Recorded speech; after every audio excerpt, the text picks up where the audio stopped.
Hello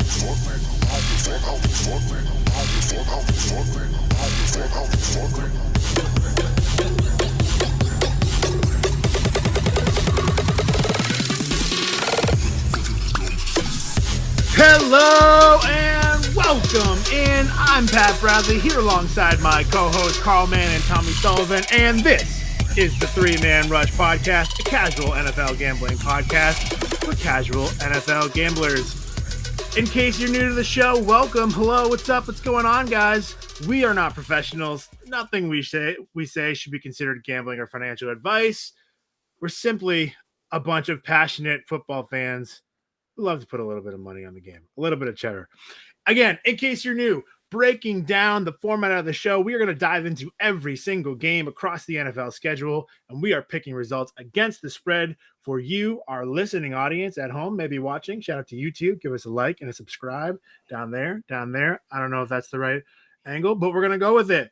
Breaking down every game across the schedule in week 4 of the NFL season, and we're going to do it every week this year. We're giving you our favorite bets of the season.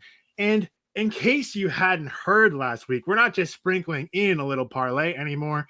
Tell your friends, because we're going to have a full-blown parlay partay, baby. But first, before we get into it, without further ado, let me bring in my friends and co-hosts, Tommy, Carl, week 4 of the season. What's up, guys? We're finally here. We're hitting that 20. Oh, not even the 25% mark of the season yet, but we're doing well, doing good. On paper last week was a little bit tough, but we had some good bets. Yeah, I feel like we're really hitting our stride. I'm just like, I'm if you see me on YouTube right now, I'm like full blown, like pretending like we're like walking down the street here. The records are, up and down, but financially we're doing okay with like our best bets picks and some of those underdogs that we throw in there here and there. So just keep following along and keep plugging away. Go ahead, Tommy. Go ahead. Oh, no, I was just agreeing with him. Oh, good. Well, speaking of agreeing, I don't think you're going to agree with what I do next year because as Carl mentions, hitting our stride, that's exactly what I've done. So we're going to dive right in here to talk about our week 3 results. Tommy, though, stride might not be the word that he likes. He might want to be striding in the opposite direction of what I'm about to tell you because in week 3, pulling up the rear, tough week for Tommy. He comes in with a 5-11 record against the spread. I don't know what happened to you. Carl comes in just a little bit better at 6-10 on the week. And your boy, Pat Bradley, coming in above 500. First time this season. We are hitting our stride, baby. I went 9-7 on the week. Carl still holds a slight lead for the season. He is 21-27 overall. Tommy just below him at 20-28. But again, your boy has made it a competition. 19-29 for Pat. I shouldn't be proud of that, but I am. We will take 9 wins in a week when we get them. But let me just ask Tommy, what the hell happened to you last week? What's going on? Well, I started off the season, I was around 500, and I was like, I want to know what it feels like to be Pat, because you went 5-11 2 weeks in a row. Oh, my God, I've been hit. I should have seen that coming. Wow, no, it doesn't feel good. And now I'm reminded of that pain right now. Twist the knife. God, I teed that up for you. What am I doing? But Carl, you've been a little bit of up and down. A good week too. The best week that anybody has had of the 3 of us, the 9 combined weeks that we've had. You still own the best record. Yes. I'm right there behind you now with 9-7. But you held on. This week.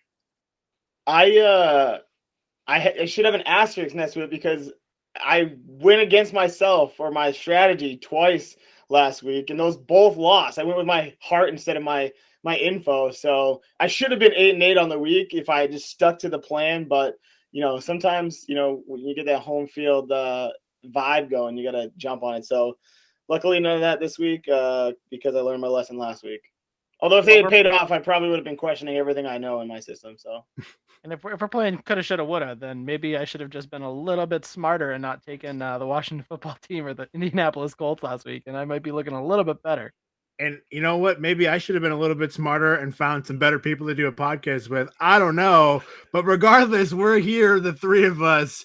And, nevertheless, we persevere. We move on fearlessly into week 4 of the NFL season. Really kind of a crap schedule. But before we dive into that, let's just review Dollar Bill Island.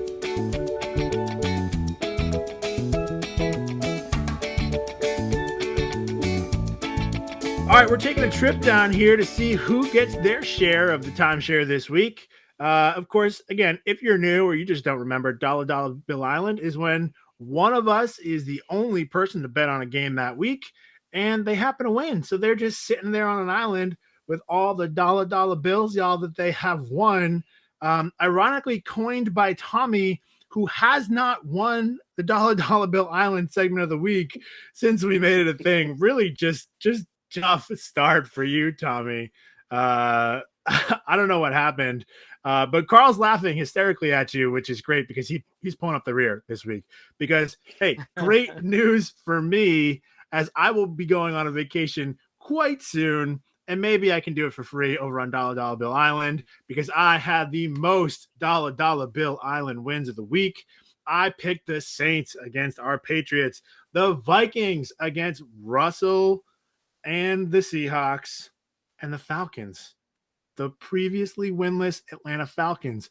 Welcome to the win party, boys, who beat the Giants on a last-second field goal. So I got 3 Dollar Bill Island wins there. Tommy correctly picked the Rams. Carl and I probably should have done the same thing, but then also picked the Panthers because Carl and I were chasing the points last Thursday on the Thursday Night Football broadcast.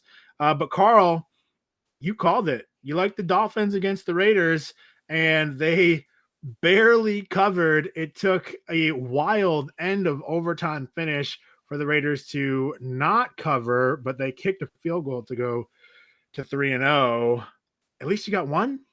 At least you got one. A win's a win, right? Yeah, right. I mean, and the Raiders probably could have easily put that in the end zone too, the way they were driving the ball towards the end of the game or in the overtime. So luckily for me, they decided to just go for the field goal. Worked out perfectly. And ironically enough, some of those wins that you had, we were all actually rooting for as money line underdogs. So even though Tommy and I picked against the Falcons and the Vikings in our picks, we were all rooting for them to win. So I don't know how we ended up there. I texted you guys separately on like Sunday morning. I was like, I'm pretty sure I picked against myself 3 different times, both on the podcast and in real life. So. Oh, we got pictures we got the receipts. We got pictures of the bet slips from the casino saying, I don't know what just happened. I think I blacked out, and I'm pretty sure I bet against myself a few times. And that's exactly what you did. So I guess, like we said, a win's a win. If you come out green, who really cares, right? A dub's a dub. That's correct. We move on. Speaking of moving on, let's talk about our best bets from week 3 while we're recapping how poorly or terrifically we did. Yes, unfortunately for you, Tommy, we do still have to recap this because, again, just an absolutely abysmal week for Tommy, folks, who went 0 for everything on his best bets. I mean, maybe we should just rename the segment. Carl and I can do our best bets. Tommy can do his worst bets, and then like whatever he picks, you can pick against and win some money. I don't know. I'm not one to talk, but I'm flying high on my whopping 9-7 week overall. Really tough for you, Tommy. I apologize, but you stuck at 4 points overall in our best bet pool this week, where I did okay. I mean, I went 1 of 3, but I got my 2-point bet, which was the Buffalo Bills to cover against the Washington football team. And Carl coming in hot with that Dallas Cowboys #1 pick, and that got you 3 points. That puts you ahead. So on the season, Carl takes a slight lead at 9 points overall. I'm right there in second at 8. And Tommy's going to have a tough time catching up down there at 4 points through 3 weeks. We'll see what happens going forward. Well, the good news is that we snake those picks, which is why I ended up with the Cowboys, because Tommy was pissed that I was able to take him, and I think you actually get the first pick this time around. So maybe we'll see if you can steal a few points back in by getting that first draft pick on these best bets. Jerry, show me the money! Jerry, you better yell! Show me the money! Tommy, you are on the clock. Yeah, so this is going to be best bets, aka Tommy's donut hour, because I keep getting zeros on the board. There isn't really a lot to like. But I would say if there is one game that I'm really just like ready to hammer, I would probably take the Ravens at +1 over the Broncos for the week. Just because I think that the Broncos have had the easiest cakewalk schedule I've ever seen through 3 weeks of a season. Facing teams that have gone a combined 0-9 so far. So this is their first real test.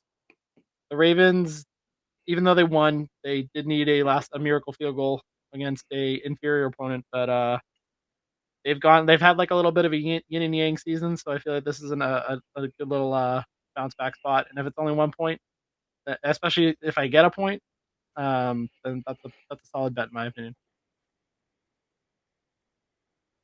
Yeah, I don't really like the Ravens in general, but I think if you can get them as an underdog against the Broncos are 3-0. I mean, why not? I don't hate it.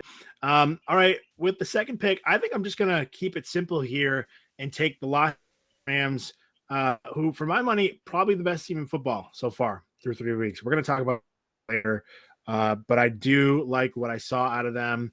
They handled the Bucks, the injury-plagued Bucks, pretty easily, and they're only laying 4.5 points. They're at home. Los Angeles actually got kind of loud, surprisingly, in that game, unless it was just a bunch of Patriots and quote unquote Buccaneers who traveled to LA. Couldn't put that past them, but I mean, people were loud last week in LA. So give me the Rams -4.5 over the Cardinals. Word. Yeah, I think that was a good bet. I would have taken them for sure if you didn't. There's a lot of ugly bets, like Tommy mentioned, on the board this week. So I feel like I'm dropping down a little bit in my value for what I'm going to take. I usually like just go straight down the list of like what I think is valuable. I think let me take the Saints here at -8. Saints at -8. I don't know. I guess I'm just a believer at this point. Maybe we're on the Jameis train again. Who knows? Yeah, it's gonna be ugly. I'm not happy. I'm not happy about it. That's what happens when you get the third pick. Is you kind of just have to throw something at the wall and hope that it sticks, and you can walk out with a few points during this.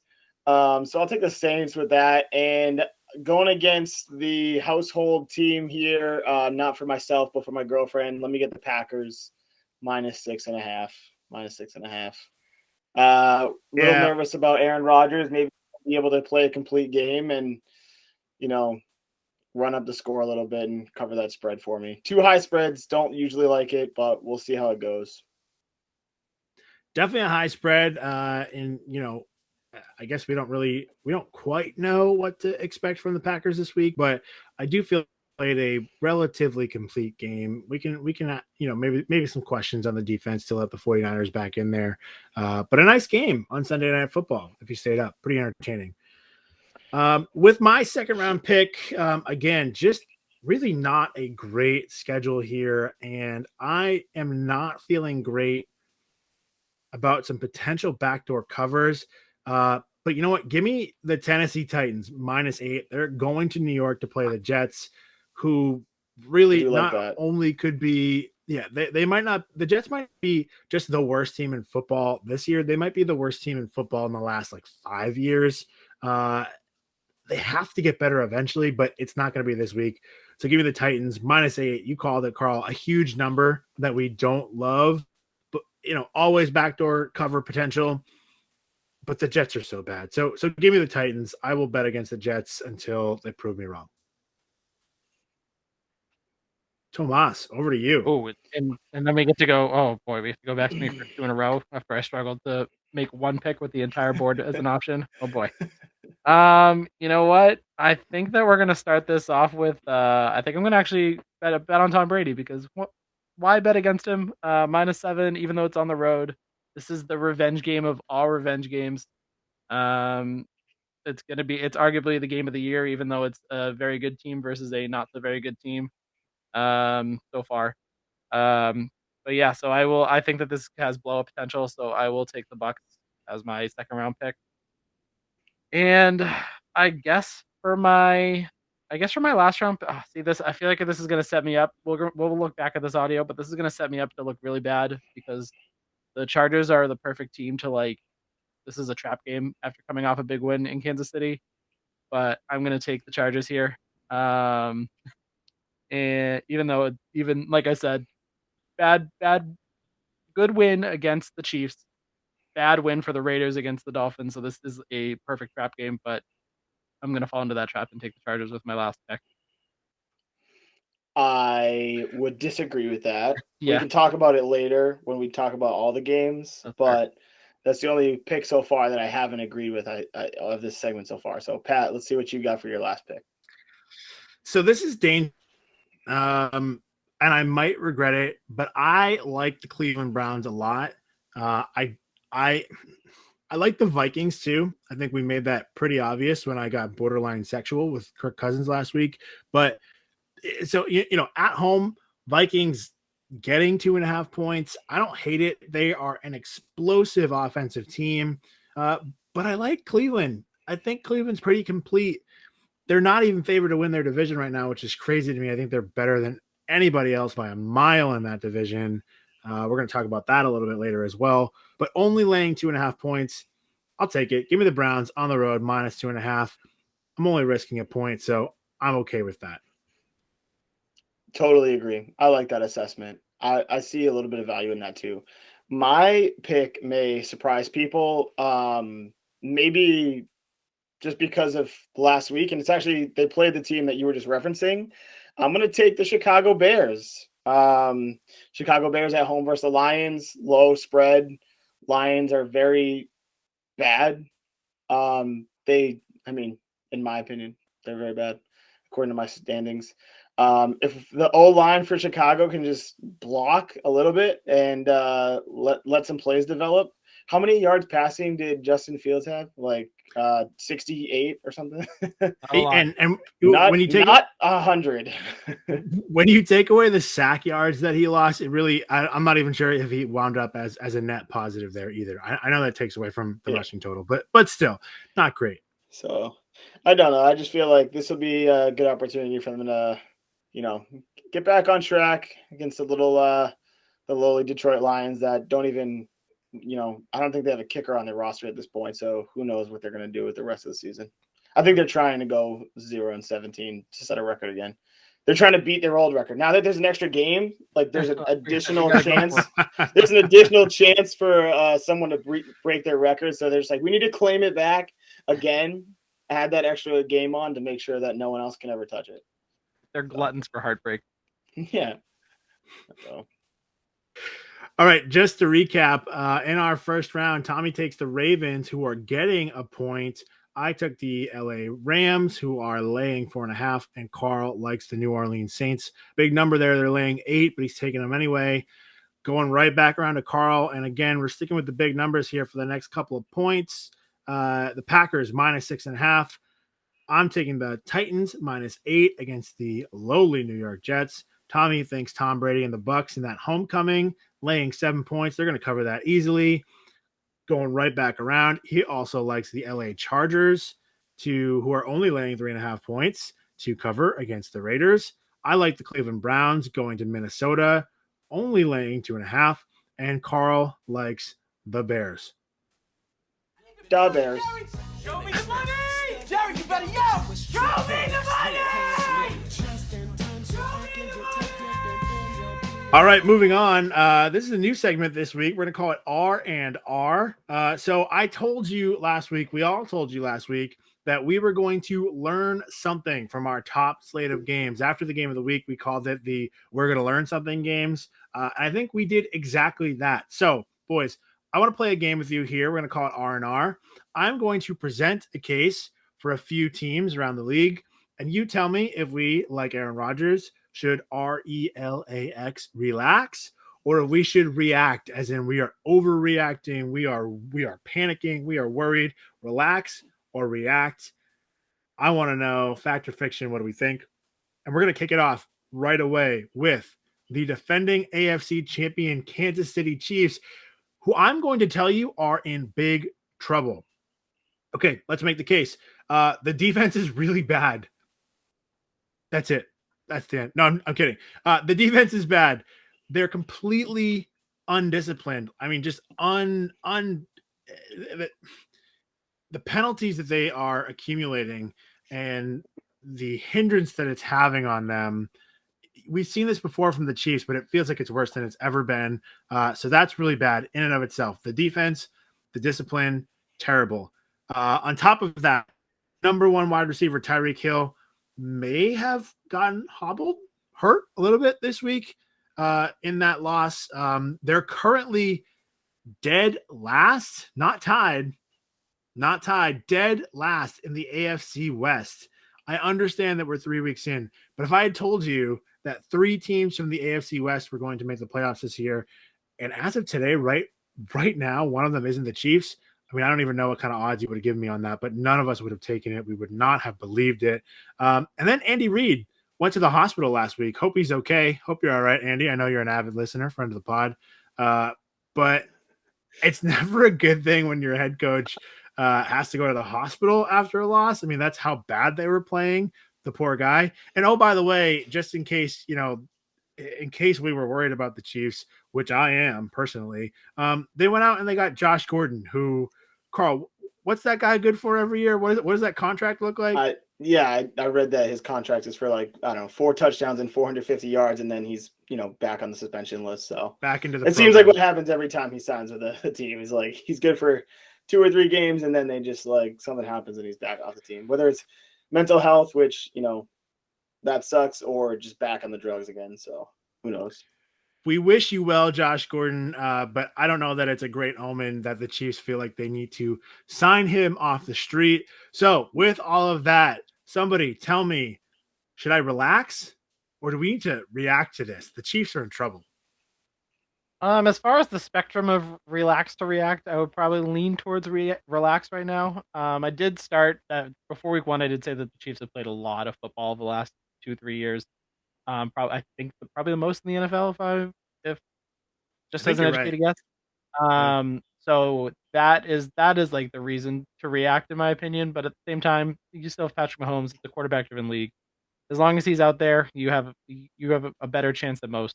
So I'm leaning towards relax, but there's definitely evidence there to get reacting a little bit. Yeah, there's definitely a very, very fine line between those 2 variables right now. It's like any more losses this season that they shouldn't have are going to definitely tip that breaking point, because it's this is a team that we're used to going out there and rolling teams and maybe having a few close games each season. And we've never seen them with a below 500 record, which is why I took them last week. That was my whole case for taking them, is that there was no way that they were going to lose and go below 500. We just haven't seen it. So they're going to get back on track, or else we should be. Yeah. I think they said on the broadcast, this is the first time since 2015 that the Chiefs are in last place at any point of the season in the division. Pretty crazy. Pre-Patrick Mahomes, and now with Patrick Mahomes, wild to see.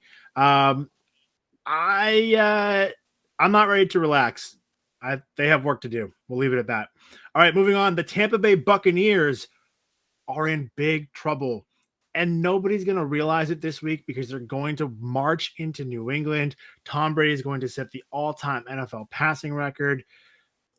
Men will cry, babies will cheer.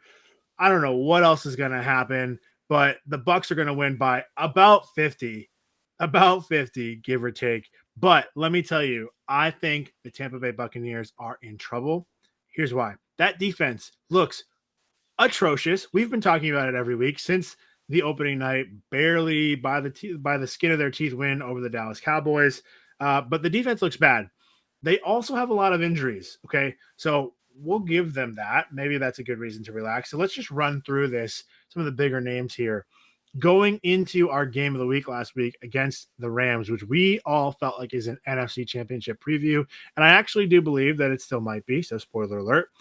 Jason Pierre-Paul did not play. Antonio Brown did not play. Jaden Mickens, their number one returner, did not play. Sean Murphy-Bunting, one of their starting cornerbacks, did not play. Carlton Davis, another starting cornerback. We saw him get hurt several times in week 2. He played, and he got burned by approximately 214-year-old Deshaun Jackson. Never a good. We were texting during that game, like, I forgot, like we kind of remember that he got signed. I don't think any of us knew that he was actually still on a roster, let alone playing. And he looked fast. He was like just breakaway speed. It was either he was running really fast or they were running really slow. Yeah, I'm sure I'm sure the league requested his walker after the game to test it for PEDs, because that's the only way that he has those jets still going. But again, Carlton Davis, who really, really loves to talk about himself and fancy himself as a number one lockdown cornerback, which at times we have seen him be. He certainly wasn't in this game against the Rams. So really tough to see. But then it gets worse, okay? Because Jamel Dean, another one of their young, up-and-coming star cornerbacks, he got hurt. Gio Bernard didn't look good right at the end of the game. He got hurt. And that's important because he's more or less their number 2 running back right now with Ronald Jones in the doghouse. That's another thing on my list. Rob Gronkowski got hurt. His x-rays were negative on his ribs. It sounds like he's going to play in New England this week. Of course, how is he going to miss that game? He's not. But it doesn't help that he is not healthy right now. Scotty Miller, who has become a target that Tom Brady likes to throw to on occasion, especially kind of a third down, maybe like a clutch situation, maybe a little bit more before Antonio Brown got to town last year. But Scotty Miller, an important depth piece at wide receiver for them nonetheless. He's going to be out for several weeks with a toe injury. And then, I mean, this is maybe the worst omen of them all, because Tom Brady led the Buccaneers in rushing this week, guys. He had 14 yards on a team with Super Bowl Leonard Fournette, Ronald Jones, playoff Lenny, Giovanni Bernard. Giovanni Bernard. We can say that name. I mean, I don't know. I don't feel great about it. And now they're allegedly talking to Richard Sherman, who swears he's back down to his Seattle playing weight, and that means he's going to be really good when he gets signed by an NFL team. I don't know. I mean, okay, do we think Richard Sherman can really move the needle for an NFL team? Is he what the Buccaneers need? But also, somebody tell me, do we need to relax or react to this? The Buccaneers are in big trouble. Carl, what do you think? I think we also need to relax on that slight overreaction. I think Richard Sherman would definitely help, adding that depth piece to an already depleted secondary. I think, like we already mentioned, it was a preview of the NFC Championship game. Bucs having to travel all the way across the country to play out there, in SoFi Stadium for like the biggest game that they've ever hosted. I mean, that crowd was really loud there. Something you don't expect to see for an LA team. So props to them for not only the crowd showing up, but the team showing up to play. And all things considered, I think if those teams meet again in the Super Bowl, or in the NFC Championship game, I should say, to go to the Super Bowl, it depends on home field advantage. But that game could have very well decided, but we'll see as it comes down towards it, how the season shakes out. If that game, I think, is played in Tampa Bay, it's a totally different outcome. I think home field advantage was a huge factor there as well. Yeah, this is an easy relax for me. They started out 2-0. They looked good against the Cowboys. They obviously looked good against the Falcons. They lost to arguably the best team in the NFL, and they're the second best team. I'm not gonna start a funeral for after one loss to a very, very good team. For the reigning Super Bowl champions. And honestly, speaking of good defenses, they picked apart the Cowboys, who have a pretty good defense, contrary to some opinions on this podcast. So yes, even with all the injuries will happen throughout the season. Some guys will heal up, and then they'll be fine. Easy, relax for what is a 2-1 division. Nope, they're second in the division. Never mind. 2-1 team. I'm willing to relax, but injuries are scary, and it's a long NFL season. And if you're already this banged up this early in the year, I don't know. I mean, I guess it's better than getting hurt the week before the Super Bowl or the week before the playoffs start. You have time to heal up, but definitely scary to see. Okay, moving on. The Ravens. I told you in week 1 after that loss to the Raiders that I was out on the Ravens. I am done forever. They slowly pulled me back in. Impressive win over the Kansas City Chiefs, who may or may not be as good as we think we are. We already talked about that. But the Ravens, I'm sorry. Again, I'm out. The Ravens are bad, okay? And here's why. You needed an NFL record 66-yard field goal to doink off the crossbar and almost not go in, but then finally do as time expired to beat the Detroit Lions. That's it. You suck. I'm sorry. The Ravens are bad. Relax or react. I put the needle right in the middle on this one because Get off the fence. Nope, I will not. I'm gonna give it 1 because they had one good week, 2 bad weeks. Who knows? This could be another good week coming up, and we'll be right back on them for because you were off them once forever, and now you might be back on them forever after this. Who knows? They might not have needed that 68-yard field goal if Hollywood Brown could hang on to a couple of those passes, which he has the first 2 weeks. I think that he will be fine. I mean, I will admit Lamar Jackson is probably arguably the most overrated player in the NFL. Maybe the worst MVP choice that the NFL has ever had. I'm sure that there are others in contention there, but he's still a good quarterback. He's still he's a quarterback you can win with. He's a good football player that happens to play quarterback for the Ravens. Yes. Yeah, I'm with Tommy on this one. I think it doesn't even depend on this upcoming week because the Broncos have shown they're a good team. So if they can keep a close game here, even if they go into Mile High and don't win, I'm still not out. I said this when you said you were out on the Ravens. I said, give me a couple weeks. I'm not out on them yet. They've shown that they can do stuff. They've also shown that they're a little sketchy at times. But like Tom mentioned, there were a handful of drop touchdown passes that could have had that game in a blowout. And earlier in the game, prior to making that 66-yard field goal, Justin Tucker misses a field goal that he rarely ever misses. So that game had a lot of things that we don't typically see out of a Ravens team. So I'm still not out on them. They covered for every single person in America that put them in a teaser. Well, if it was a 7-point teaser. But other than that, they blew it. They suck.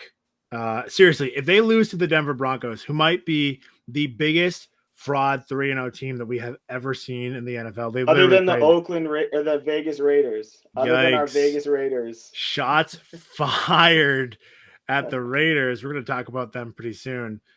If the Ravens lose to the Broncos, I'm not even going to talk about them. I'm out right now, but I'm so far out that I'm going to shut my camera off. I will recluse myself from the podcast, and you two can discuss those purple birds on your own time because I'm not going to do it. I'm out. I'm done. The Ravens, I don't care. Make the playoffs. Do whatever you want. I'm out. The Ravens suck. All right. Speaking of teams that – what? Speaking of teams we're out on? Yeah. Speaking of teams we're out on and that really suck, the Pittsburgh Steelers. I cannot believe that I apologize to those bums. The Steelers suck. I'm sorry. The Jets are the worst team we've seen in the last 5 years, but the Steelers are the worst team that we've seen in maybe like the last 10. That's an exaggeration, but oh my God, do those guys smell, okay? Ben Roethlisberger is just, he's a gif. He's a meme. I mean, remember a couple years ago, we saw like that parent and their kid filming people just walking around the corner in the winter and just slipping and falling on the ice and laughing at them repeatedly. That's how I felt this week watching Ben Roethlisberger slip and fall and just throw it into the back of somebody's face. It's embarrassing at this point. I'm actually kind of concerned for Ben's health, which is unlike me to do for Ben Roethlisberger, okay? But the analogy, I was thinking about this morning. Ben Roethlisberger is kind of like that grandparent where you're like, all right, grandpa, we love you. I want you to keep your independence, but we need to take the keys and the license. And grandpa's really upset about it. He refuses. He's not going to do it, okay? But you take the keys. Somehow, grandpa, when you're leaving, he says, all right, it's fine. I'm not going to drive again. And then he goes out for a joyride, and he gets into a little car accident. Everybody's scared. We call the ambulance. We're worried about him. He walks away okay this time, but when's the big one going to happen? Okay. It's just irresponsible to give Grandpa his keys back at that point. And the Steelers coaching and medical staff is just leaving them on the nightstand. Ben Roethlisberger is not only a terrible quarterback, he's going to get hurt. He is bad. I told you that when the Steelers lose this week, last week I told you I would wear all black for the funeral. Okay. Well, Carl, my man, can we put some funeral music over this right now? Because the Steelers are done. They are dead. They are buried until Ben is gone. I'm sorry, Pittsburgh. Wave the black towel, not the yellow one, because this man is done. It's over. Go home. Cut it out. Out of here. Can I make it any more clear? The man sucks. But here's my question for you. I have two questions. Is it the Steelers that are bad, or is it Ben Roethlisberger? You're not going to tell me to relax. We're just reacting. I'm making an executive decision. They're so bad. So is it the Steelers that are bad, or is it Ben Roethlisberger? Carl, Tommy, what do you think? Somebody. I have no comment. I got to stay out of this one. I'm trying to sleep in my bed sometime soon. So, Tommy, you can take over. Yeah, I'll keep this short and sweet. It's a quarterback-driven league, so if your quarterback's bad, your team is probably going to be bad. They have nice weapons, but he can't get the ball to them, and defenses are stacking the boxes against Najee Harris, so he can't get anything going. And it's a trickle-down effect from there. So they need to, once they move on from that, maybe there's some pieces there, but as long as he's there, they're going to be bad. A couple years ago, that toy came out for kids, like for toddlers. Like they kind of like they roll around a little bit. They called them Weebles. Okay. And if you're not familiar with Weebles, the tagline was that Weebles wobble, but they won't fall down. They're always going to bounce back right up. I would rather a Weeble at quarterback than Ben Roethlisberger this week. Yeah. He could never get sacked. He's going down and he's staying down. That's it. I'm out. The Steelers, I'm so far out. I'm going to talk about them because I'm worried about Ben's health. Unlike the Ravens, who if they lose this week, I will refuse to talk about ever again. But my God, put the man out of his misery. Take him out to pasture. It's time. The Steelers suck. You're bad. Okay, that's enough. One more here. Are the Las Vegas Raiders legit? No. All right. I'm not even gonna go. I'm not gonna go on. Carl, tell me why. Why are they not legit? I don't know. I mean, I said this. I was like, who did they beat? And they have an okay resume. I mean, the Dolphins would not be the top of that list. I don't know. I just feel like just so far out on them. I don't know why. My rankings, I have them below. Shoot, I have them below some like a bunch of 2-1 teams. I have them below the Patriots, who are 1-2 team, and maybe that's a homer bias, but I just have them so low in my rankings. They can't seem to find their way up. It's just like they're not winning quality games, in my opinion. Again, they had the Ravens early in the season that I didn't want to overreact to. They beat the Steelers, who we're not high on, and they beat the Dolphins. So I have them kind of in that same grouping as the Broncos and the Panthers. Like, show me that you can beat a good team. When you play a bad schedule, it's out of your control. They are 3-0 and they get what they deserve, but it's just one of those things where it's like, show me a good win over a really quality opponent, and then we'll make some adjustments. But I'm out. So you admit that the Steelers are not a quality opponent. I would just like that on the record. Yes, that's what I said. But I've also said that all season. They're bottom third of the league for sure. Enjoy that couch tonight, bud. Tommy, what do we think? Yeah, I'm getting closer to legit. Like I said last week, I need to wait a few more weeks to see them string it together with consistency for the first time in Derek Carr's career. Honestly, even though they won last week, doing that against the Dolphins, needing overtime to beat them, does not help their case. But their record is their record, so I will say I'm leaning slightly more towards legit than I was last week, but still, meh.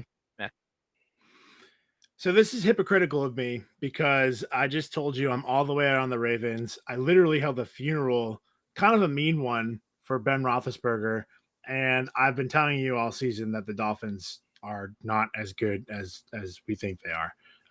And they're last week I said, however bad you think they are, double it, and they're still probably worse. Okay. So I don't know how I can actually defend the Raiders, but the mark of a good team is taking care of business when you need to take care of business. And the Raiders just historically don't, which is why we're going to move on to apology letters. The kiss of death, as it's called now. All right, this week in apology letters, I just have something that I'd like to share with Derek Carr. Dear Derek, your owner looks like a thumb from Spy Kids. Your coach is a joke and is best known for Frank Caliendo's impression of him.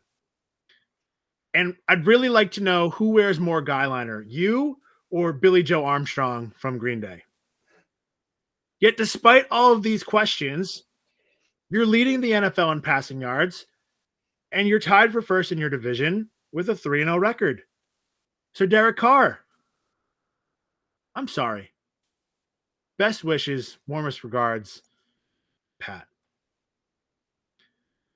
Yeah, Guys, he does not want September to end. No, he doesn't. Don't wake him up when September ends, because the schedule might actually get difficult after facing that crap bag trifecta of teams. But I had to apologize to Derek Carr this week and our buddy Dan, who still loves the Raiders. All right, speaking of the Raiders and Derek Carr, it's time for our way too early MVP candidates. Spoiler alert. Is Derek Carr on that list? You know what? Yes, I'm going to put him there. He's in my honorable mention category. Like I just said, he leads the NFL in passing yards. They're 3-0. It goes to quarterbacks. It goes to the best players on the best teams. The Raiders might not be the best team, but we have to talk about him at this point of the season. Tell me I'm wrong. I mean, technically you're correct, because for me it's either Brady, Stafford, or the field, and he is part of the field. So I think you're correct in assessing him in that group.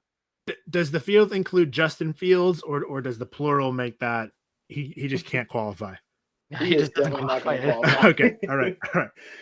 I would say, though, what a more interesting conversation is if the numbers stay consistent with Matt Stafford and Cooper Kupp, do you give it to Cooper Kupp because it's unprecedented numbers for a wide receiver, or do you give it to the guy that's feeding him the ball? What do you think? Well, the worry is that what if they split the vote there? Didn't work out well in 2016. We can tell you that much. I put Cooper Kupp on my list. Tommy liked that joke. I put Cooper Kupp on my list, actually. Okay, so listen to these numbers. Right now, leads the NFL with 25 catches, leads the NFL with 367 receiving yards, and leads the NFL with 5 receiving touchdowns. Right now, that would put him on pace, if he kept it up, #on pace, for 142 catches, which would be third all time behind Michael Thomas and Marvin Harrison in a single season, 2,080 yards, which would set an NFL record, and 28 receiving touchdowns, which would also set an NFL record. I know that it's way too early, but Cooper Kupp has to be at least mentioned in a fringe conversation alongside like other really great quarterbacks that we like Patrick Mahomes, Kyler Murray. We've talked about them ad nauseum for the last couple of weeks. Let's put some respect on Cooper Kupp's name, right? Yeah, and I would also like to add, even without the extra game this year, his on pace stats are right in line with what the NFL records are. So it's still a historic campaign. Absolutely, as of now.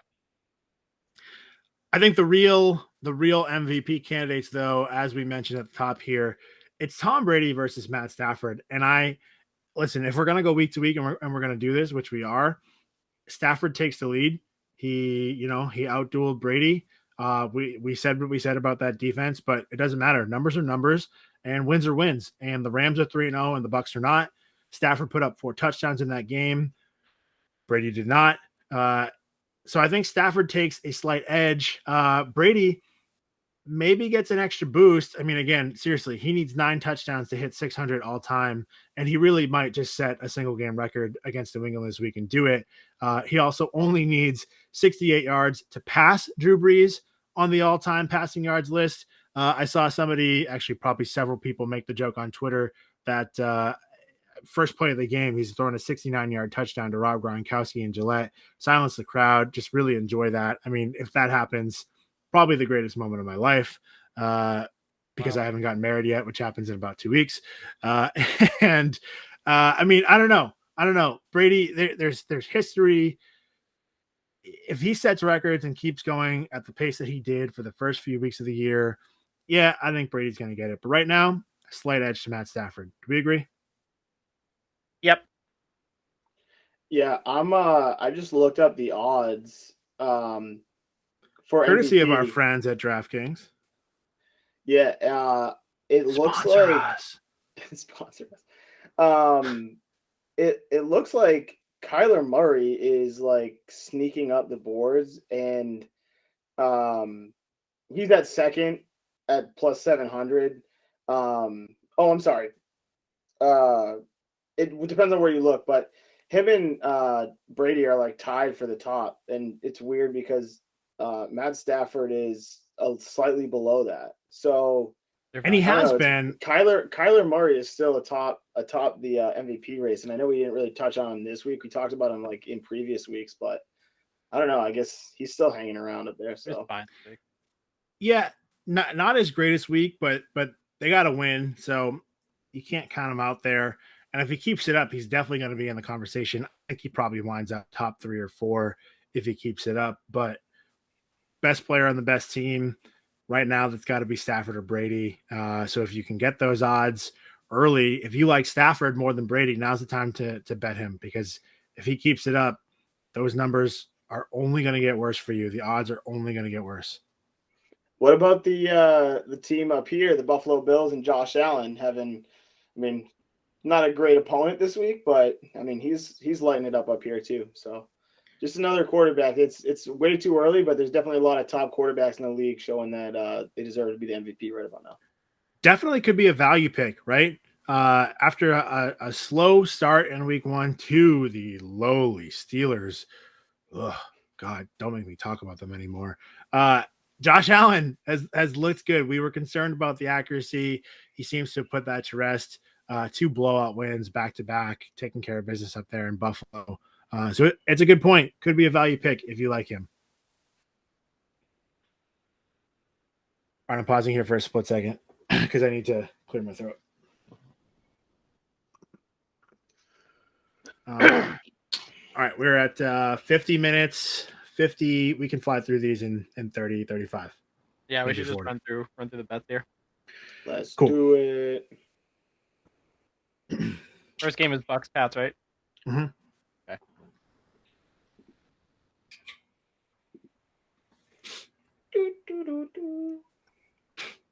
I'm 0 for 3 betting Patriots games this year, so that's fun. Yikes. I've won. Make it 0 for 4. I think I'm 3 for 3 betting Patriots games. I just I don't bet against. I don't bet in favor of the Patriots. I did when they played. I watched a Portnoy thing. Portnoy was like, Saints should win this game, but I'm not betting against the Patriots. It's gonna be Patriots -3. He's like, I've never bet against the Patriots in 20 years. Like, exactly. Why start now? yeah, why start now? You're up so much if you've been betting them for 20 years. Yeah.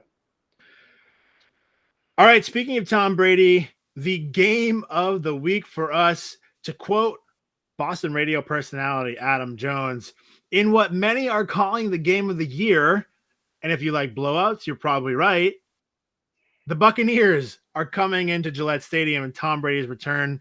They are laying a full touchdown and the extra point, 7-point favorites for the Buccaneers in New England on Sunday Night Football. First primetime game for rookie Mac Jones. Total in that game is 49.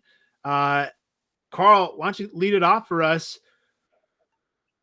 What's going to happen in this game? I told you that the Bucs are going to win by about 50 points, but what do you think? Yeah, I'm just rooting for both teams to have a good time, No, it'll definitely be a bittersweet moment for me, rooting against the Patriots for Tom Brady or rooting against Tom Brady for the Patriots. So I think I'm going to stay off it or maybe bet some player props to keep it interesting while I can watch the game. But it's also going to be taking place past my bedtime on Sunday night. So definitely going to be a long day Sunday. I actually think the Patriots could keep this within a one-score game, believe it or not. I think if anyone's going to be able to stop Brady, it's going to be Belichick. He coached him for 20 years. I think you could say the exact same thing the other way, though. If anyone knows how to be a Belichick team, it's the guy that was running his offense for 20 years. So it should be interesting to see that chess match play out, the first time and probably the only time that we're going to see them go head-to-head. So hopefully they'll keep it a close game. And, with Sunday night, you never know. Maybe to keep people interested, the refs maybe put a little sprinkle on the outcome of the game, keeping it close. So I'll take the points. I'll take the points.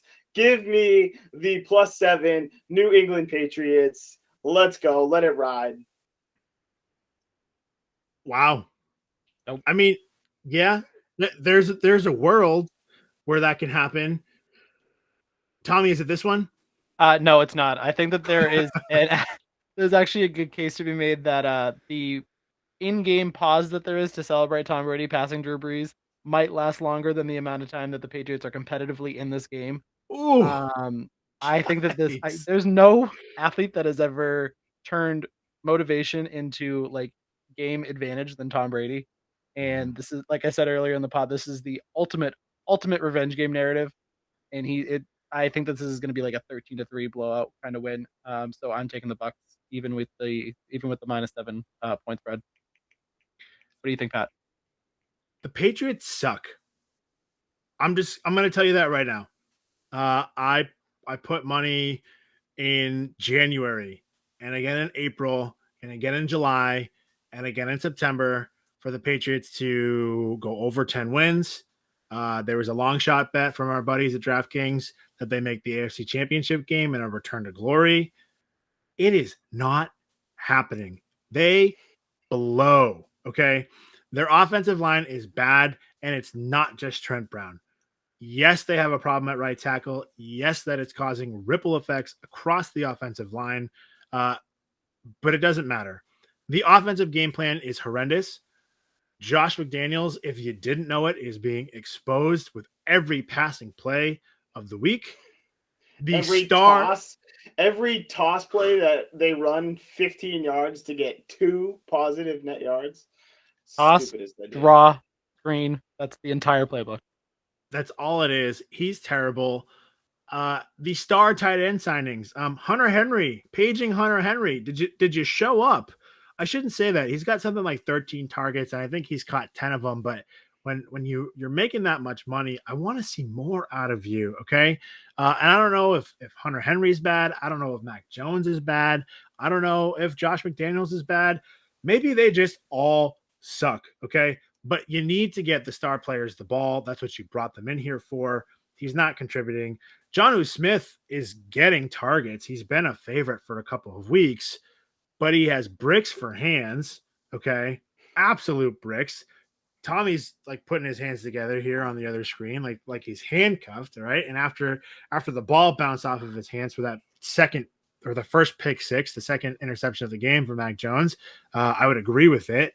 The run defense is atrocious. It is porous. I mean, seriously, like it's a sieve. It's horrendous. There are bad hockey goalies that are better at run defense than the New England Patriots. I could go on. I'm so offended by what I saw this week. You can't force Jameis Winston into a turnover. That crappy Jameis, who we know how I feel about. I mean, you hurt my feelings, Patriots. You haven't hurt my feelings like that since you let Tom Brady leave. And before that, in a very long time, I'm offended. You smell, you stink, and you're going to lose by 50 points. At least. So I think give me the Bucs. We talk about Dan and how he wants us to put some respect on the Vegas Raiders name, and I think he'll agree with us the point we're making here about Josh McDaniels, because he is very vocal in our friend group. Hates him just as much as we do. And it's not a recent thing, it's long term. Oh, always. before he left and came back, it dates all the way back like 15 years or 10 years, whatever it's been. So it's one of those things where he can't get out of his own way.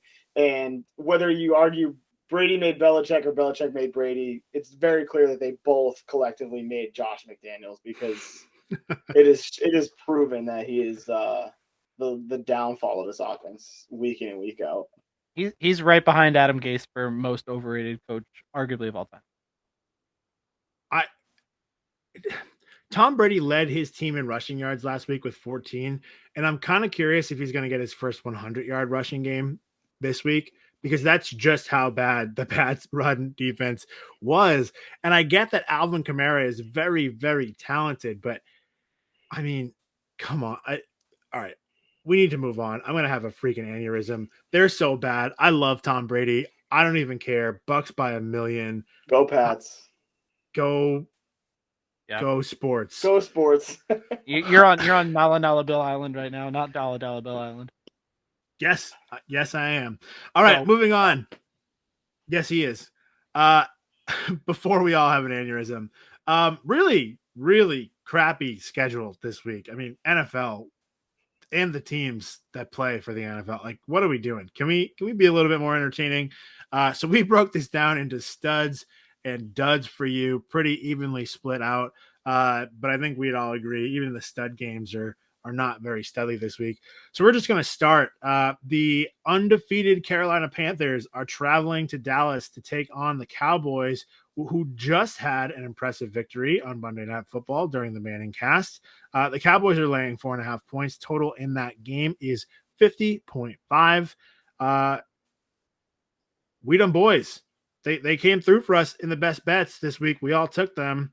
Tommy, what do we think? Yeah, this is a real test for the Panthers, who I still think are a very much improved squad from last year. It's a very tough line, but I think I'm gonna take the Dallas Cowboys here. They looked really, really good last week, and I think that they're just gonna start to hit their stride. Panthers are good, like I said, but I think that this week they're gonna get a test, and we'll see if it how it affects them. But give me the Cowboys and the points at home. How do you feel, Carl? Yeah, for sure. I'm actually super low on the Panthers. I mentioned it a little bit earlier when we were talking about the Raiders and the Broncos. I think this line's good all the way up to about 7. So at 4.5, talked about it last week. It's kind of that middle awkward number, but I'll lay the points here on the Cowboys all the way up to 6, 6.5, 7 really, and then we're getting into teaser territory. No disrespect to the Panthers. You gotta prove it to me with a good win. And the Cowboys have looked explosive at times on offense. We said the defense had room to grow. I think we're seeing it. I don't think the Eagles are very good, but regardless, the defense held up pretty well against Jalen Hurts and the Eagles on Monday night. So give me the Cowboys. That number's low enough. I agree with you, Carl. I'm also going to take the Cowboys minus 4.5. All right, moving on. The Cleveland Browns laying 2.5 points on the road against my beloved Purple People Eater Minnesota Vikings. I like that, but do we like the Vikings this week? Carl, they've been like a roller coaster ride. I don't even know what to make of this spread. I mean, I already picked the Browns earlier in my best bets of the week, so we know where I'm going. Yeah. But Carl, where are you going? So I'm on the Browns also. That defensive line is just crazy. If they can just keep everything together, under 3 points is where you want to live. Anything higher than that is definitely a stay off. So 2.5, I'll take the Browns. We'll talk about it later, but Vikings are an interesting teaser choice if you want to try and get them up. We'll talk about that later. But for the sake of the picks, I'm going to take the Browns here. Anything under 3, 3.5 is tight. Would stay off at 3.5, but under 3 is good for me. Yeah, I think I'm actually pretty much in the same boat. I've been going back and forth, but the defensive line is exactly what I was going to bring up because, as I mentioned before, Kirk Cousins back there, if he likes to hold on to the ball until the last possible second, and he's a statue, he doesn't really move around in the pocket. The speed of those edge rushers could disrupt the flow very easily. I am a little bit worried about the Browns offense and their penchant to give away games at the end with a line this close, but I think they handle it. I think that they come in here and win. I wouldn't be surprised if we saw the Vikings not only cover in a close game, but with it being that small of a line, if they cover, there's a really good chance that they can win. I would not be surprised. That offense is explosive, and Kirk Cousins has played well. We'll see if if he turns into a pumpkin at midnight. I don't know. Maybe this is when it finally happens. But still, the Browns are just a more complete team. I told you earlier that I like the Browns to win their division. I think they're definitely better than the Ravens, who I've told you how terrible they are. So yeah, more complete. It's tough, but it's a low enough number, as Carl said. I like them. Browns 2.5. Okay, this is going to be a fun game because we have the Arizona Cardinals, who, again, another explosive offense with a really, really fun quarterback, MVP candidate Kyler Murray. They're traveling, and they are taking on the LA Rams. The Rams are laying 4.5 points. The total in that game is 54.5. Tommy, I don't even know what to make of this. I said earlier that the Rams are probably the best team in the NFL right now, but the Cardinals are scary. I mean, is there a world where they cover this spread even on like a last second kind of Hail Mary backdoor cover? I think that there is. I'm actually going to take the Cardinals to I don't know if they'll win the game, but I will take them with that kind of spread. I think last week was a very emotional win for the Rams, and there might be a little bit of a come down here. And I think that Kyler looked okay, and I mean, this isn't like a great bounce back spot for him, but it's definitely a spot where if he plays well, it'll get way more attention on him and getting back into that MVP race as we were talking earlier. So I would take that and yeah, just give me Arizona and the points. I think that's where I'm at right now. I am on the other side of that. I actually think the Rams should be over a touchdown favorite. I'm not as high on the Cardinals, and maybe that's because I started off with them a little bit lower in my power rankings at the beginning of the season, and they've kind of worked their way up and been proving it week over week. But I don't know, the Rams just proved that they could hang with the number 2 team in the power rankings. So at number 1 of the power rankings, just coming off a big win, I gotta stay riding them here, especially at home, and they just proved that they do have a little bit of a home field advantage. So let me take the Rams there with those points. Again, 4.5 is that weird number, but if I'm taking that 4.5, I'll take it all the way up to 6, 6.5, 7, and then again start working teaser territory. If the Rams can cover and win by 10 points against the Buccaneers, who again, as you said, number 2 in those rankings, they certainly should be able to cover and win by 5 against the Cardinals. So that's why I'm going to take the Rams. As we know, it just doesn't always work that way. It's not linear like that in the NFL. A lot of parity. But I'm going to be worried about a backdoor cover. If it's not like a great like tease number, but maybe I tease the Rams. Maybe I just get an alternate point line or something. Maybe I just take a money line and a parlay. I don't even know what those odds are. I do like the Rams. 4.5 is just, it feels like backdoor cover territory because, it can be like an 11-point game and Kyler throws a crazy ball that only DeAndre Hopkins can catch. And maybe they cover as time expires. I can totally see that happening. But in general, I'm going to take the Rams. Carl, what do you think? I think if there is anyone in the league that can chase down the athleticism of Kyler Murray, it's going to be Aaron Donald. So I think great point. We've seen Kyler Murray scrambling over the last couple of weeks and making a play with something out of nothing. I think if anyone's going to get through, it's Aaron Donald. And if anyone's going to stay on top of the quarterback, it's going to be him. So I don't know. I think we could see another heavy sack day for Aaron Donald. And even if he doesn't get there and he just starts rushing some throws, Kyler Murray is an inexperienced quarterback. If he starts to try and force stuff to his big receivers, we could see some Jalen Ramsey interceptions here. They've got a pretty good secondary to back up that strong defensive line that they have. So I think I'm more on the Rams defense more than their offense. And I think I'm more on the Rams defense more than the Cardinals offense as well. So I think that's where the difference is going to be, is that defense helping set up a lot of points for LA. Yeah, definitely could wind up being a blowout as well, as much as I'm concerned about that backdoor cover. All right, this is an interesting game. The Seattle Seahawks traveling to San Francisco to take on the 49ers. Vegas isn't quite sure what to do with this one either. So the 49ers got the home field advantage. They are favored by 3 points in this one. Total there is 51.5. The Seahawks are like the opposite of what they've been, right? Like they always come down to those one-score games. This season, they're losing those games. Another loss this week, but you've got the Niners coming off of a tough last-second loss. The Seahawks coming off of a loss. I don't know what gives this week. I think it's a pretty evenly matched game. I think the home field advantage could make the difference. Like you said, both teams are coming off 2 heartbreaking losses, respectively. And, I think with the 49ers not having to travel after last week, maybe they had a chance to sit there, reflect, get their thoughts together, and put a game plan to take this game against a divisional opponent. So 3 points is perfect. I'll take the 49ers. I'll probably stay off it because it is a tight game. But anything over 3, it's a definitely non-touch. That 3.5 could make the difference. I've said this every single week that I feel like the Seahawks never play a game that's decided by more than a couple points. So especially if it's a game they're winning. But give me 49ers laying the 3 points, and if it ever switches to 3.5, I just wouldn't touch it at all.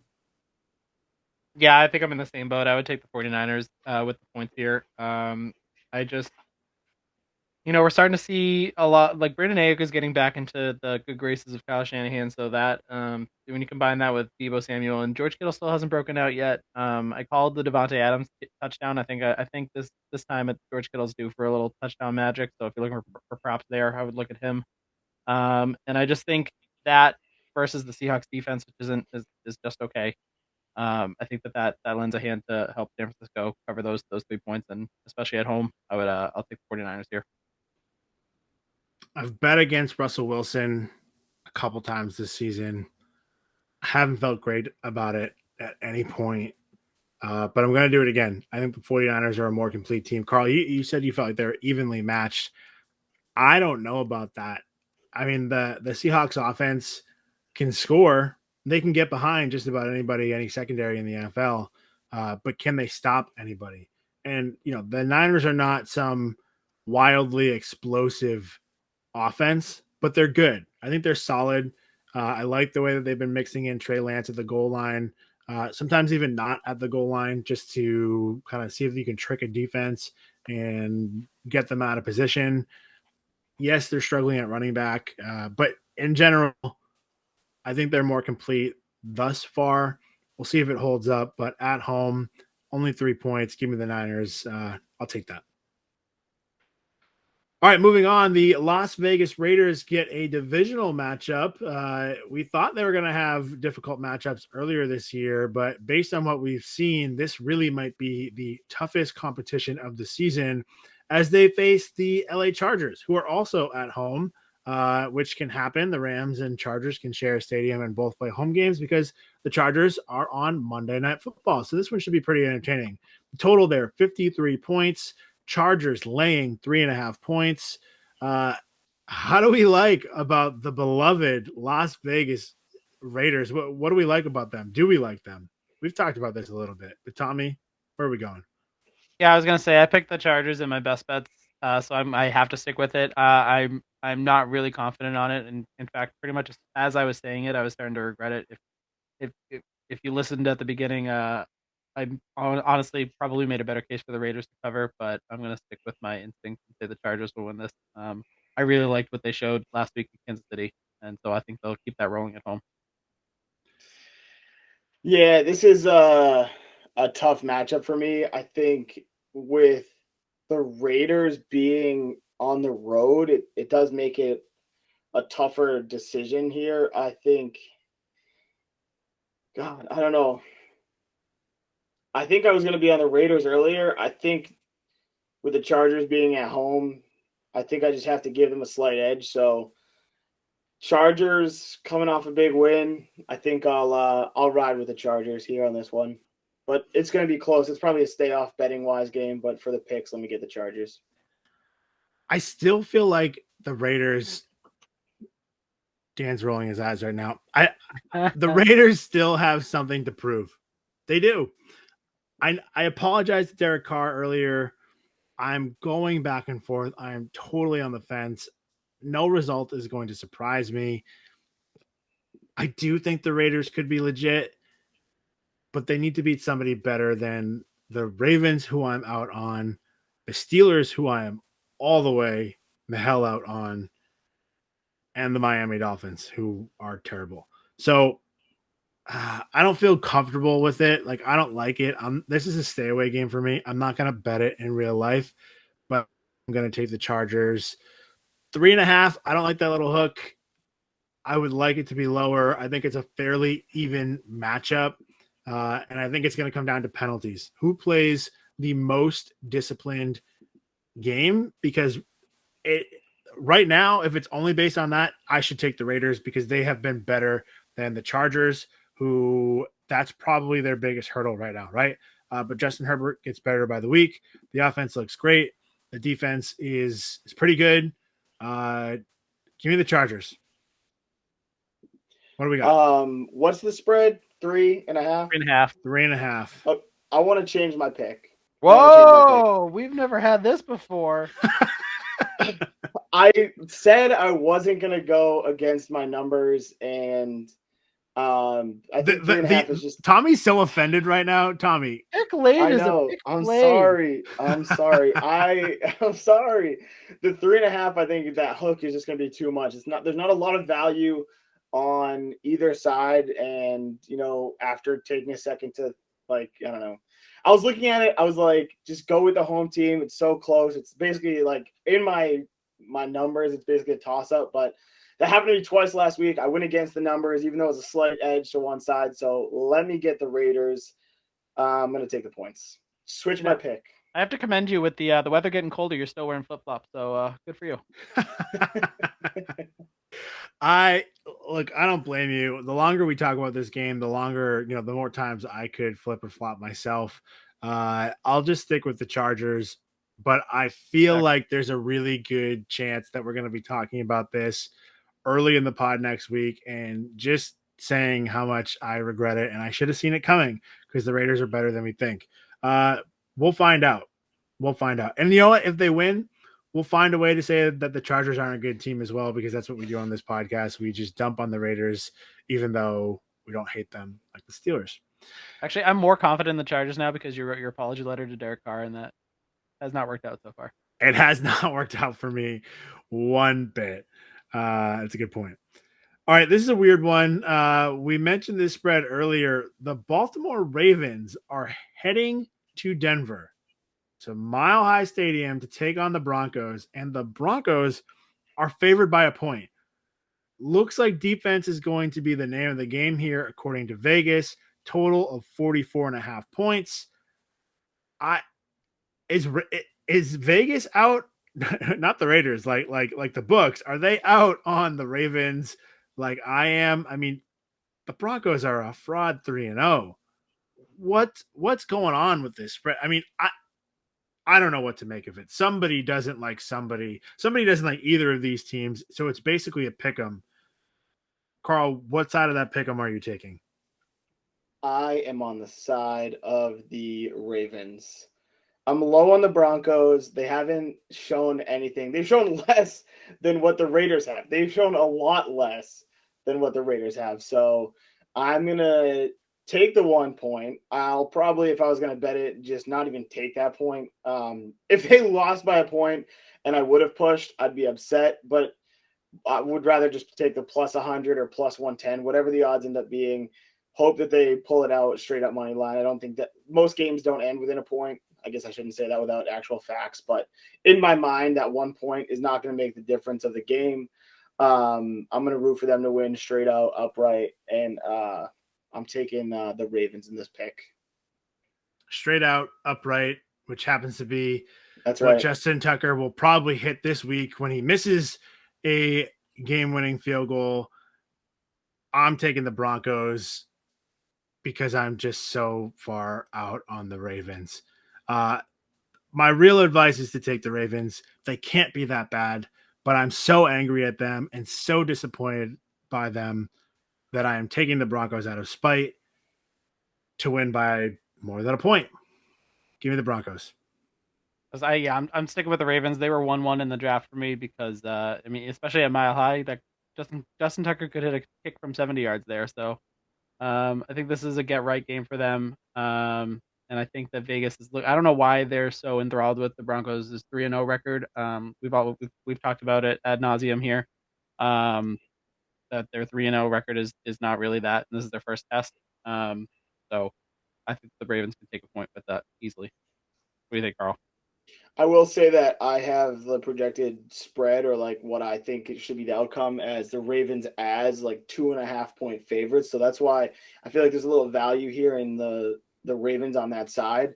But if we go throughout this week and people start to hammer the Ravens and it starts to switch, kind of like what we saw with last week in Tampa and the Rams, I think that you got to find that sweet spot of making sure you take the points early enough when you can, and if it starts to shift in your favor, then you make those adjustments, because I don't know, we've seen how the lines can change, especially when it comes out as plus or minus one on one side. A lot of times people will take that underdog team and just start to change the line like crazy. So if you like the Ravens, try and catch it before that gets towards the end of the week. You know what? I don't feel good about this. I'm going to flip as well. And here's why. You could have been on Dollar Bill Island. You could have been out there. I hate the Ravens so much that if they lose this for me, my fury will be unmatched. So I'm going with the Ravens just because I love to be let down. I just want to note this for when we go over the records next week. You two are shams. We're taking the points. That's basically the motto of the podcast. Take the points. A pick laid should be a pick played. I think if we rewind to the beginning of the podcast, I said I was on the Raiders way earlier. You did. You didn't like Tommy's Chargers pick. Yes, I flip-flopped to the Chargers, and then I re-flip-flopped back. So I was just doing cartwheels across my picks. So a pick played. What'd you say? A pick laid is a pick played? Yep. I picked the Chargers long before I switched to the Chargers. So you can give me that. Give me that one. Pat, on the other hand, he's been out on the Ravens since week 1. So I am only changing sides because I'm looking for new ways to hate the Baltimore Ravens as if I needed them. And I am taking them because they should win, which means that they probably won't win. And I get to never talk about them again moving forward. So Ravens by 1, take the points. Let's go. All right. I can't believe I have to talk about this game. I put it in the studs. Tommy had it in the duds. I took it out. I put it in the studs because if we had looked at this game before the season, we would have circled this hands down as the game of the week, at least like competitively, right? Tom Brady going back to New England is always going to be the game of the week. But we have the Pittsburgh Steelers on the road in Green Bay taking on the Packers. The Packers are laying 6.5 points. And if this had been a week 1 game, I don't know. I mean, this game might have been a pick 'em. The Packers probably would have gotten a home field advantage. It would have been a much lower number. The total here only 46, which I think reflects the noodle arm of Ben Roethlisberger and the fact that we need to take away his keys before he crashes into a pole. I don't know how we do anything other than the Packers here, but it's a big number, 6.5 points. So, Carl, how do we feel about taking the Packers while they're laying so many points? Feel great. 2 thumbs up. Double thumbs up on this bet. Just like Eli Manning, right? Yeah, for real. The 2 fingers. Yeah. This is going to be a double-digit win for the Packers in Lambeau. Double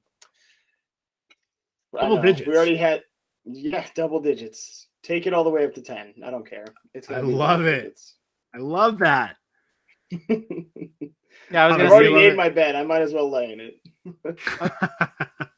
I was gonna say that if you're saying if this matchup happened in week 1, we would be circling it. And you're right, but it's week 4 now, and ifs and buts are candy and nuts.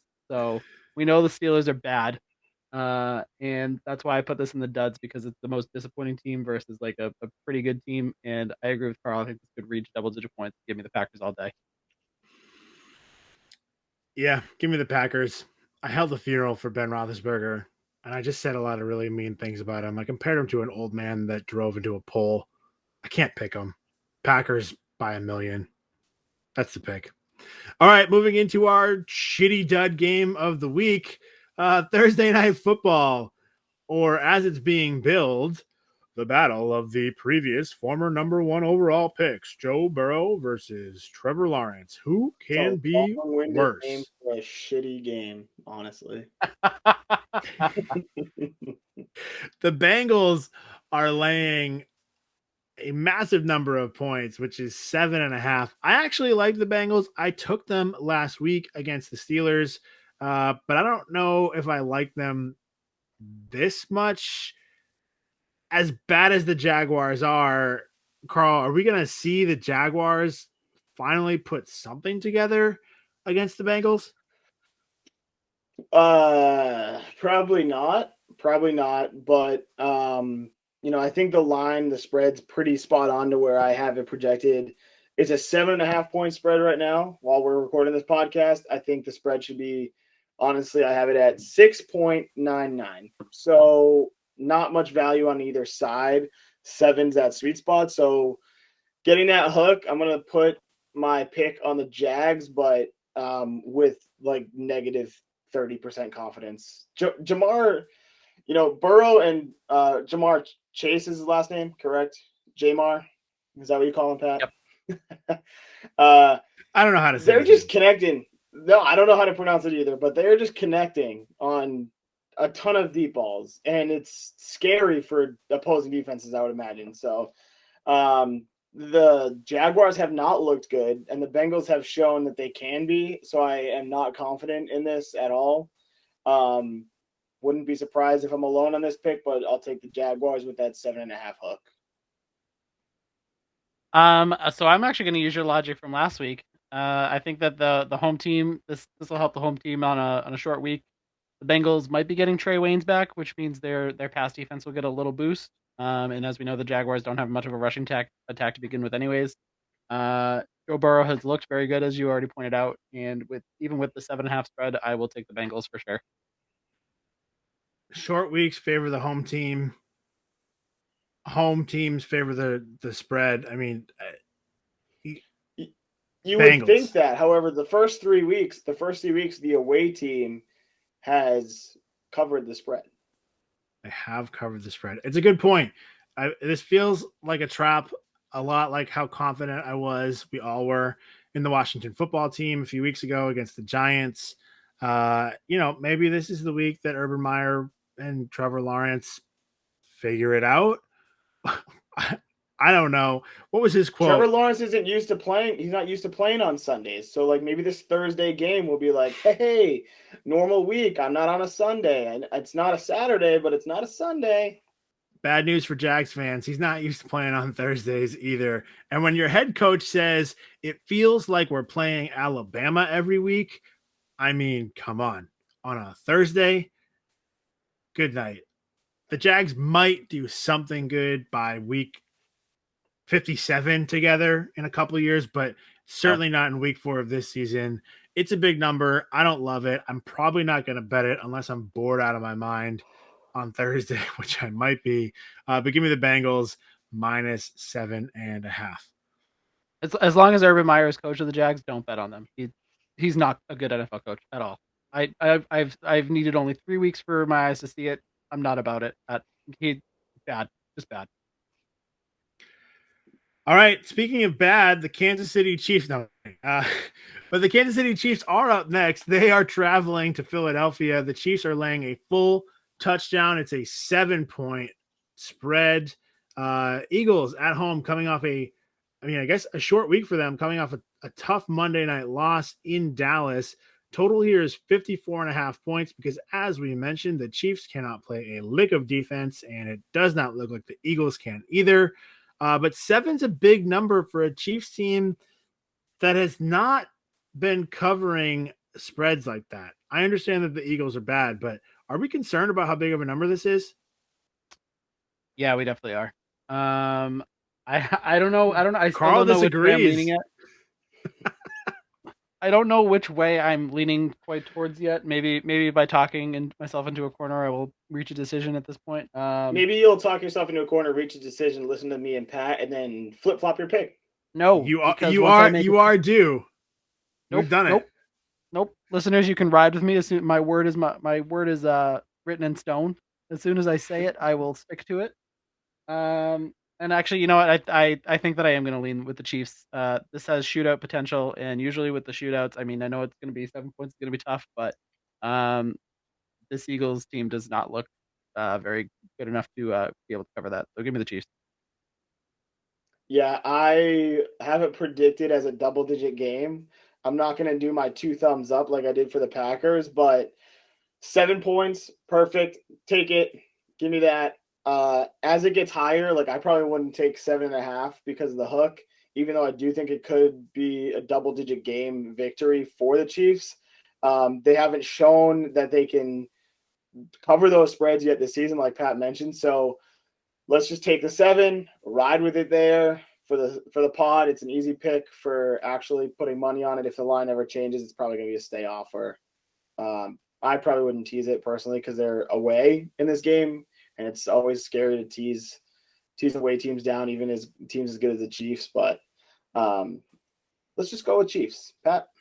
It's a get right game for the Chiefs. I'm taking it. Chiefs by 7. Call it a day. Let's rebound.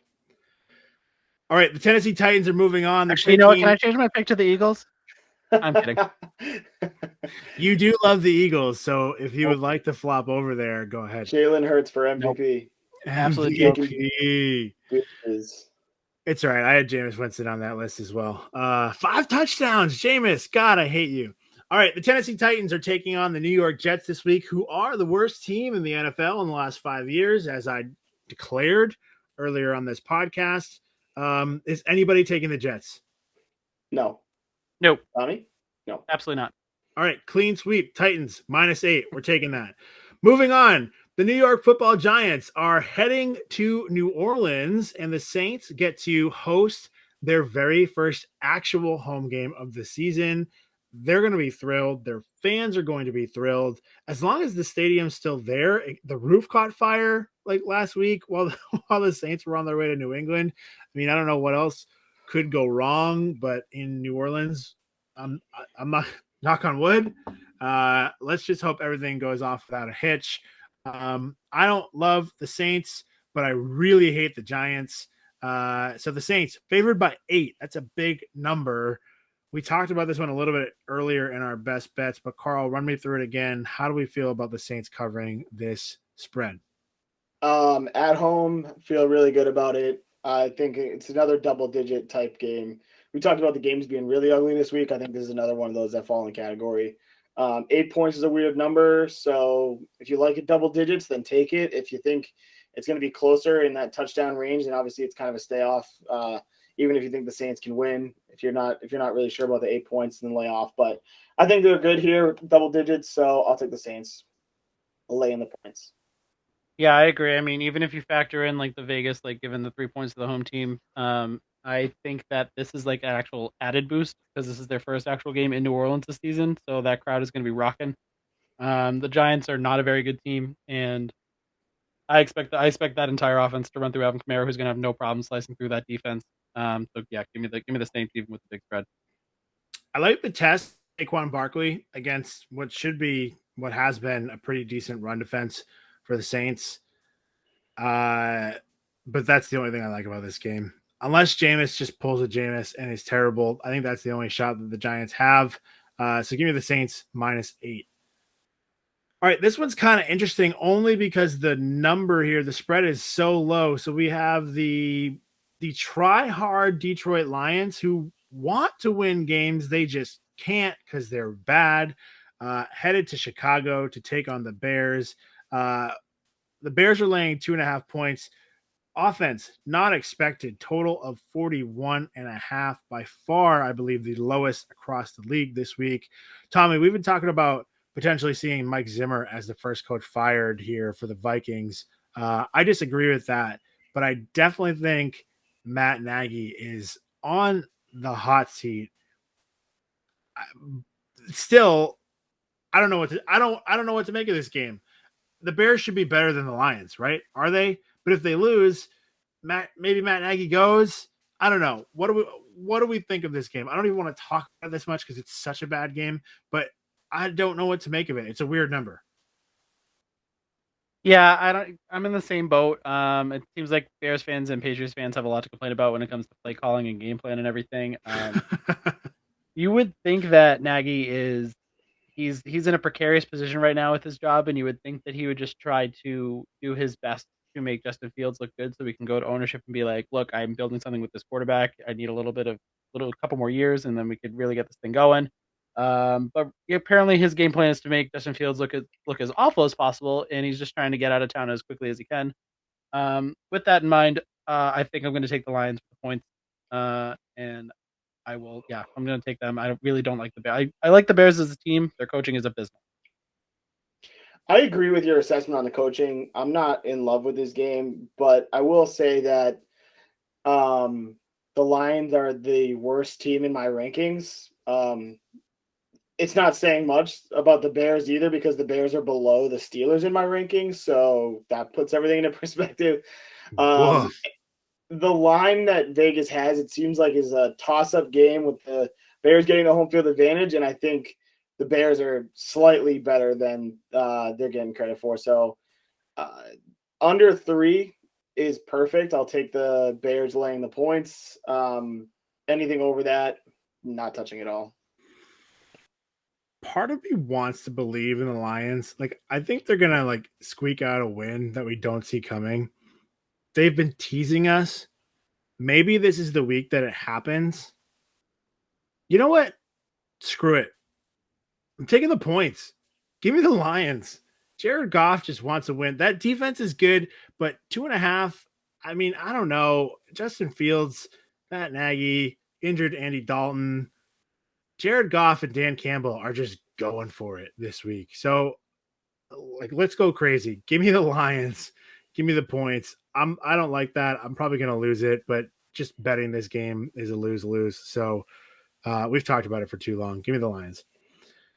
All right, moving on. The football team goes to Atlanta to take on the Falcons. Total there is 47.5 points. We have given way too much respect to the football team this season. They are not good, but they are still favored on the road by 1.5 points here. Carl, what do we think? I don't know. I bet, maybe not actually bet, but I feel like I've picked the football team every week of the season, and they just keep sliding down in my power rankings. So I think this is a case where my rankings haven't caught up to how steep of a decline they're having. But I don't know. They've had a long time coming, maybe playing some good defense. So I'll take the football team with a short spread here, laying just a couple points. This is another one of those games where if it ever gets past 3, I'm not going to take it for the football team. But only needing to cover 1.5, I'll take the football team here in this game. It's basically a pick 'em. So Washington football team. I literally have taken the Washington football team in every week so far this year, and I got burned after week 2. I called my shot getting burned again week 3, and it was literally covering me in flames. So I'm out on them. I think the Falcons build off of last week's win on the road, go back home, and get things cooking a little bit. Calvin Ridley still hasn't had that game that he usually has. I think this is a good spot for that. Especially with the Falcons not being favored, I will take them absolutely, and would probably take them in the money line. And Kyle Pitts hasn't broken out and found his groove yet either. And I mean, he's just too talented for that not to work out. Of course, I mean, how many people have we said that about in any sport? I don't know. I can't quit the Falcons. I bet them last week. And now I got a little taste of that sugar, and I'm going back for more. So give me the Falcons. Give me the points for a home dog. I like it. I'm going to take the Falcons. Listen, I'm not changing my bet, but I do not have a strong opinion one way or the other. So if you're on the fence for this game, sure. I'm cool with Falcons, like, straight up, whatever you want. All right, 2 more games here. The arguably most disappointing team of the season, the winless Indianapolis Colts, go on the road to take on the Miami Dolphins.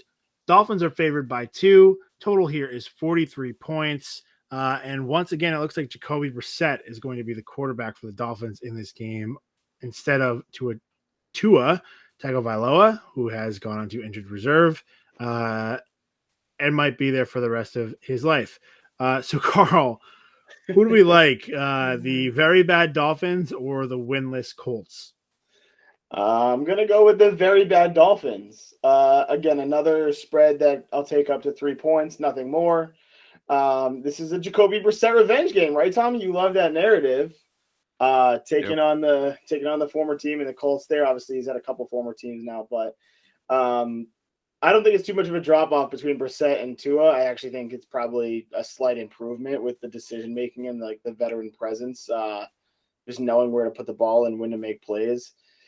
Miami's not a great team, neither is Indy, but I'll lay the points here again all the way up to 3 if I need to before jumping off the bandwagon. Yeah, I was actually leaning towards the Colts until you brought up. I forgot about the revenge narrative, and I think that's actually going to sway me a little bit. I think I'm going to take the Dolphins here. Did you just flip? No, because I didn't say the pick and then change it. All right. No. So now that I've said it, though, I'm going to stick with it. But yeah, I mean, at first I thought maybe the Colts would have they need to get a win at some point. They're not this bad. They're like the opposite of the Broncos. But if Carson Wentz isn't fully healthy, which I don't, maybe he's in the Tua category of maybe never will be. I'll take the Dolphins at home with the 2 points here. The Dolphins are feisty, and we were talking last week. Before the game, we didn't know if Derek Carr was healthy. We didn't know yet what Tua was going to be, and then we found out Tua went to IR. We found out that Derek Carr was going to play, but that was after the pod. And during the pod, we were talking about, Tommy, you specifically were like, why is this line moving down? It opened as Vegas by 5.5, went down to 3.5. And it finally dawned on me because I think it was Albert Wilson, wide receiver for the Dolphins, said something last week, which I thought was really, really telling and kind of damning for Tua. He said, hey, we're not worried about Jacoby stepping in there. We don't feel like we lose anything with Jacoby going in at quarterback, which is not what you want to hear about your number 5 overall pick, star young quarterback. I don't disagree with it. And at this point, although he's still young, Jacoby Brissett, kind of just a solid NFL veteran, right? Like a young professional quarterback. He's not gonna move the needle, but I think he moves it more than Tua in a positive direction because Tua's just not there yet. He's just not very good right now. And right now he's injured, so it doesn't really matter. Which is why I'm going to take the Dolphins as well. They're feisty. They showed something against the Raiders. They showed something against the Patriots, even though they weren't good in that game. They did get blown out by the Bills, but the Bills are good and the Dolphins are not. So I'm not worried about that. We could all regret this. The Colts could win and slap us all in the face, but they're going to need to do it before I feel any kind of confidence in them. And Wentz has the Wentz. He played, but he's got that double ankle sprain, which is unbelievable. So, yeah, give me the Dolphins as well. Only 2 points. I don't hate that number for them to cover. All right, and our final game of the week, the Houston Texans are taking on the Buffalo Bills. They're going to go on the road to Buffalo, and this is a whopping number here. Really the only reason that we're concerned about it. The Bills favored by 16 points in this one. The total is 48. Really the question here is not whether or not the Bills can win, but whether or not they can cover such a massive number. Carl, 2 blowouts in a row. Can they do it again? Yeah, I think they can. And like you just mentioned, they've proved that they can cover those big spreads. They haven't had one this big, but they're winning by a huge margin It's not one of those like Kansas City teams where they should be blowing teams out, but they're not. It's like the Bills are closing games. It's in Buffalo. Houston is coming off of a long week. They had that extra time to like get Davis Mills ready. I just don't know how much you can prepare for a Bills team that was in contention last year, is expected to be in contention this year, other than that hiccup in week 1, which we think is, we don't even know how it happened. More than anything else. Yeah. Right. We have no idea how it happened. I think that you have to stay off this game because the number is so high, but I do think that this is a game that is going to be a cover for the Bills. The only way would be, I don't even want to say it, just the Bills. Give me the Bills. Yeah, I mean, as someone who, when they see the long spread, I usually just take the team to cover the points because it just seems way more plausible. In this case, no, I think the Bills are just going to ride the wave that they started over the past couple of weeks, and I think they're just going to have another blowout against the Texans. Give me the Bills. The Texans, when they had a good team several years ago, were underdogs by 17.5 points coming into New England to face Tom Brady in the playoffs. Very different atmosphere. But this Texans team is worse. That Patriots team covered, and the Texans could not with that number. I don't see a world where the Texans can cover 16 points. Give me the Bills. Lay all those points. We've seen 2 straight blowouts. Buffalo is rolling.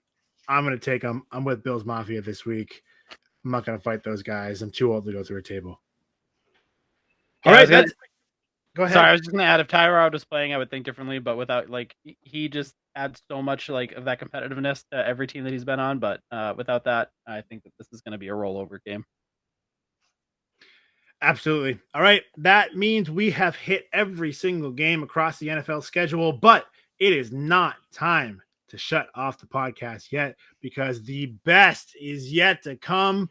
We have our parlay partay, people. Let's go.